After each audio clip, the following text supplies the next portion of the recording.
जय हिंद दोस्तों। मेरे स्क्रीन के नीचे एक आपको इमेज दिख रहा होगा। इस इमेज को एक बार गौर से पढ़िएगा और इस न्यूज़ को एक बार समझने की कोशिश करिएगा। आज बिहार में इलेक्शन है, चुनाव है और 243 सीट पे चुनाव होनी है। बिहार का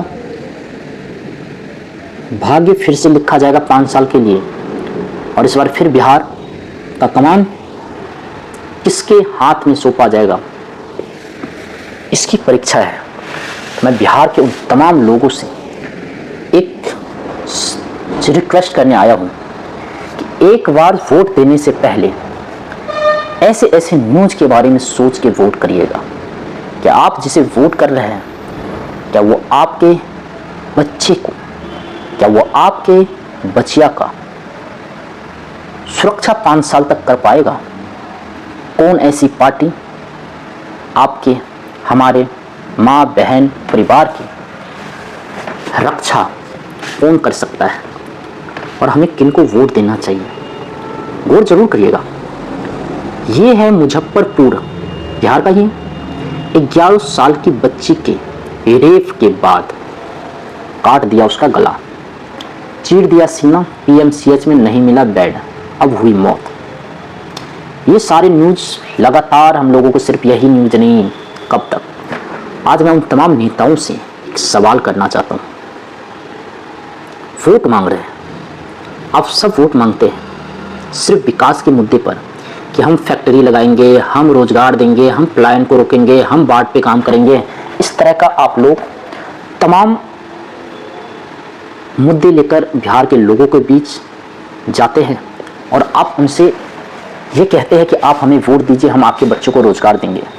लेकिन क्या आप ऐसी ऐसी घटनाओं पर रोक लगा सकते हैं? ऐसी ऐसी घटनाओं होने के बाद जो लोग इसमें संलिप्त हैं उसके ऊपर कौन सी कार्रवाई होनी चाहिए? आप लोग जरा बताइएगा। और मैं उन नेताओं जी से पूछना चाहता हूं जो वोट मांगने जाते हैं, क्या अगर ये घटना अगर जो किसी दिन आपके परिवार वालों के साथ होगा, आप पे क्या बीतेगा?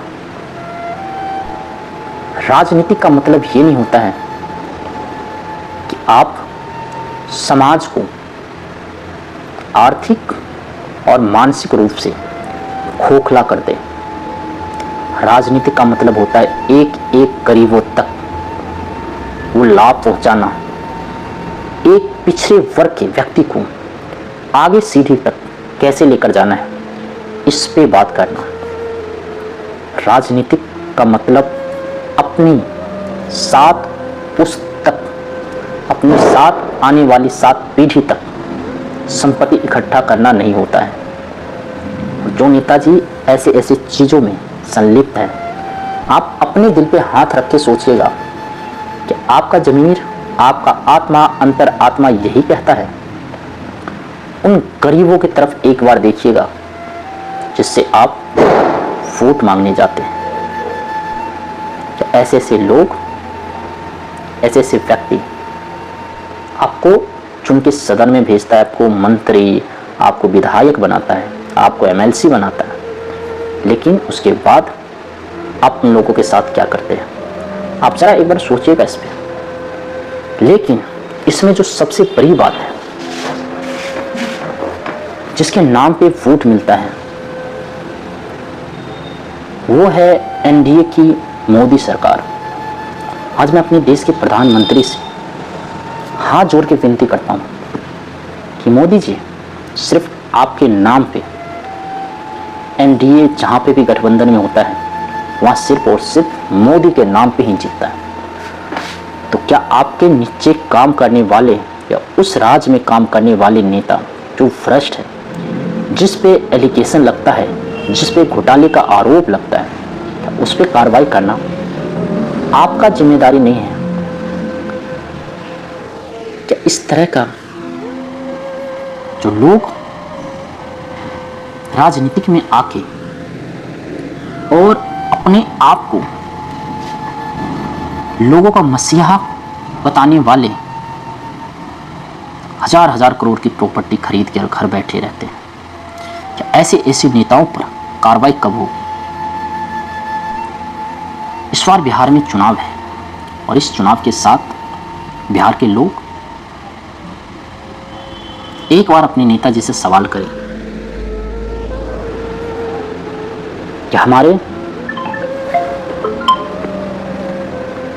एक बार अपने नेताजी से सवाल करें, अगर मैं आपको सदन में भेजता हूं, अगर आप जीते हमारे क्षेत्र से, तो आप हमारे क्षेत्र के लिए क्या करेंगे? 5 साल क्या करेंगे?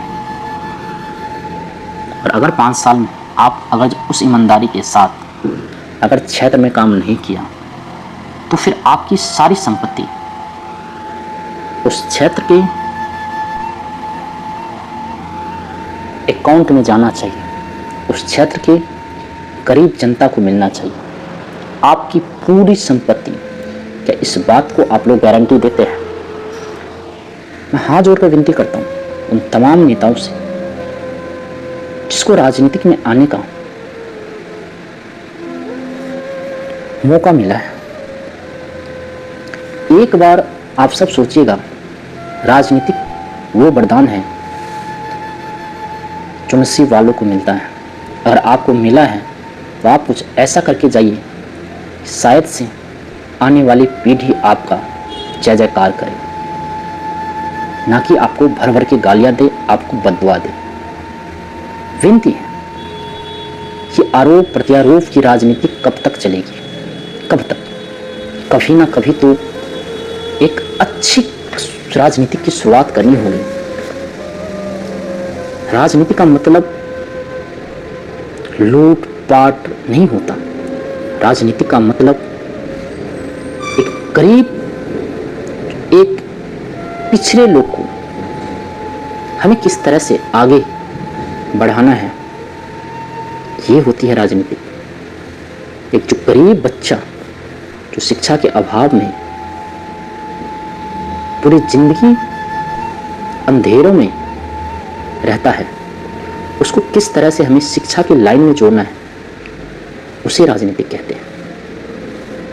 राजनीति का मतलब ये नहीं होता कि आप अपने बच्चे को आउट ऑफ इंडिया भेजे, आउट ऑफ कंट्री भेजे पढ़ने के लिए, और दूसरे के बच्चे खाने के लिए मोहताज हो। आपका बच्चा फ्लाइट का सफ़र करे और दूसरा का बच्चा साइकिल पर चलने के लिए मोहताज हो। और उन्हें भी तो अधिकार है आगे बढ़ने की।